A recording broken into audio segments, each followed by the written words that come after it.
Vamos a estar hablando un poco acerca del segundo libro de Samuel.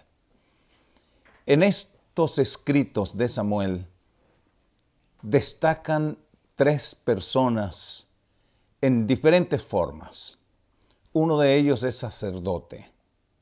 Los otros dos son reyes.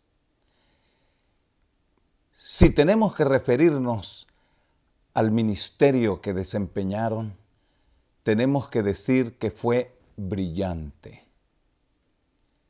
Por más de 3 generaciones, Elí fue sacerdote del pueblo judío. Saúl y David llegaron a ser reyes de esta nación y desempeñaron un papel importante. Saúl se estrenó para el pueblo de Israel en un cambio que la nación tuvo después de haber pedido rey. David tuvo un ministerio y un reinado mucho más prolongado. Hay muchas cosas magníficas que nosotros podemos elogiar de la vida de estos 3 hombres. Su servicio, como dijimos hace un momento, podemos rotularlo como brillante. Pero al mismo tiempo, estos 3 hombres ofrecen una lección que cada uno de nosotros, los que hemos sido llamados al ministerio, necesitamos tomar en cuenta. El llamado al ministerio no inmuniza a nadie en contra del pecado y en contra del error. El servir a Dios, no importa en qué categoría, debe hacernos más bien más responsables, tanto delante de Dios como delante del pueblo al cual servimos. Pero ¿qué sucede? Elí terminó con una amarga experiencia en su vida. Después de haber sido tanto tiempo sacerdote y guía del pueblo de Israel, perdió la autoridad espiritual que le caracterizó por muchos años. Y la Escritura menciona con claridad que se debió a que sus hijos hicieron lo malo y él no los estorbó. Saúl desobedeció órdenes precisas que él había recibido de Dios. No se trataba de simples ideas que alguien le había sugerido o cosa por el estilo, no. Se trata de que a él le había sido comunicado el plan de Dios, pero él no lo atendió, no obedeció. El resultado trágico de esta situación para Saúl es que fue desechado. Así lo dice la Escritura, desechado. Y no pudo llevar como debió haber llevado el ministerio que le había sido confiado.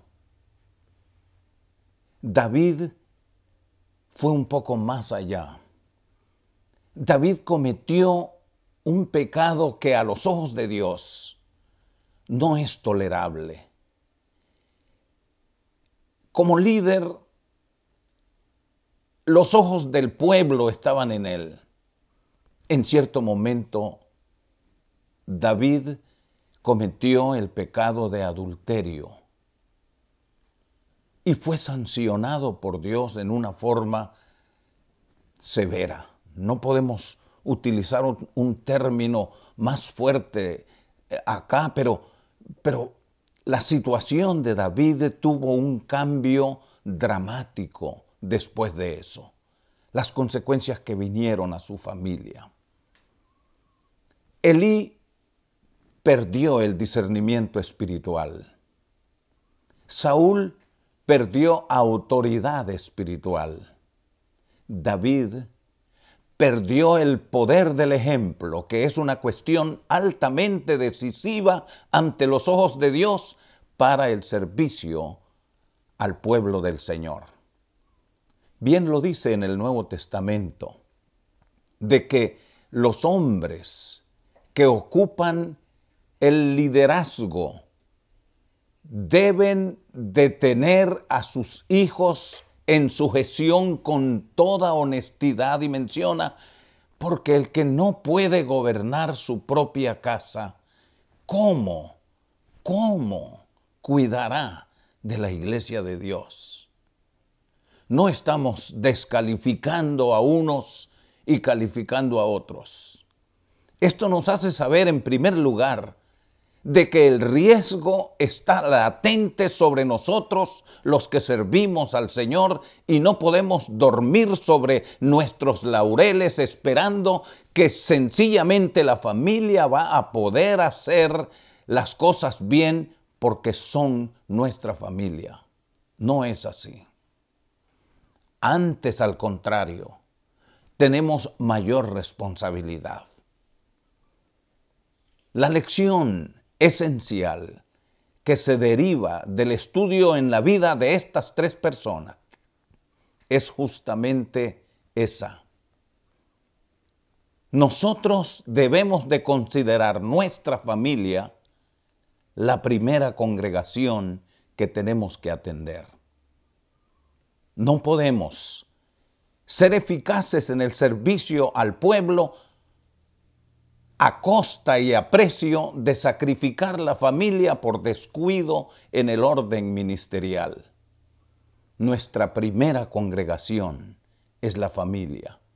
Y una vez que nosotros podemos atender y pastorear y cultivar la vida en la familia, eso nos da un derecho, eso nos da un respaldo, nos da un ejemplo que podremos aplicar eficazmente en el trabajo a nivel de la comunidad, a nivel del pueblo, a nivel de la iglesia, según sea el tipo de ministerio que estemos realizando.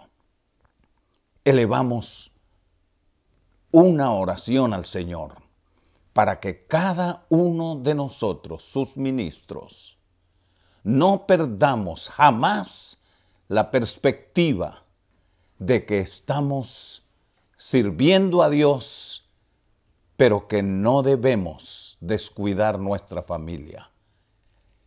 En el nombre del Señor haremos proezas.